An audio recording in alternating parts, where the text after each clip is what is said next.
Hi, and thanks for logging on to the Daily Dvar, and here's a brand new halacha for you, and it's for Monday the 13th of August. Please remember that it's going to be Rosh Chodesh, Monday night into Tuesday and Wednesday, a two-day Rosh Chodesh, bringing in Elul. First day of Elul is officially Tuesday night into Wednesday. Now today's law for you. What's the best way to make instant coffee on Shabbos? I'll tell you the two possible concerns.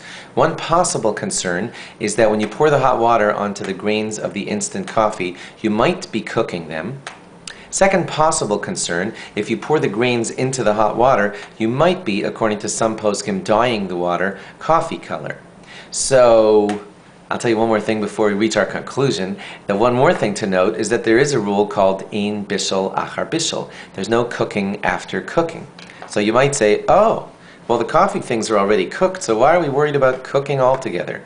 You still might have to worry about cooking because coffee, when it's ground up, first of all, we're not sure if all the procedures they did to it back in the factory are really called cooking. They're freeze drying, they're sometimes hot drying it with blow drying type of activities, so we're not really positive that the coffee is already cooked. So you could run into a cooking problem. Secondly, coffee, because it's right when the water lands on it, or when it lands in the water, it just dissipates and dissolves right into the water. That might give it the status of a liquidy kind of substance, barely even solid, since it instantly just disappears in the water. That makes it a lot like a liquid.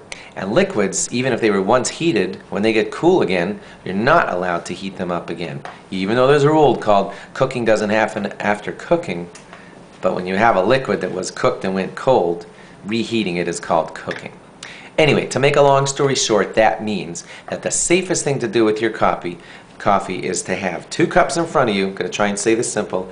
First cup is called the kli sheni, the second keli, the second vessel away from the fire. The third cup is called the kli shlishi. You got the coffee urn, the kli sheni, and the kli shlishi. Put the coffee crystals in the kli shlishi, and then pour the water from the urn into the second cup, and from the second cup into the third cup that already has the crystals in it. And then, because you're in a third cup, which is deemed not so hot, halachically, plus the crystals got there before the water, all problems are avoided. That's the safest way to make coffee on Shabbos. Thanks for logging on. Log on again tomorrow for more, and have a good Chodesh, a great month. Bye-bye.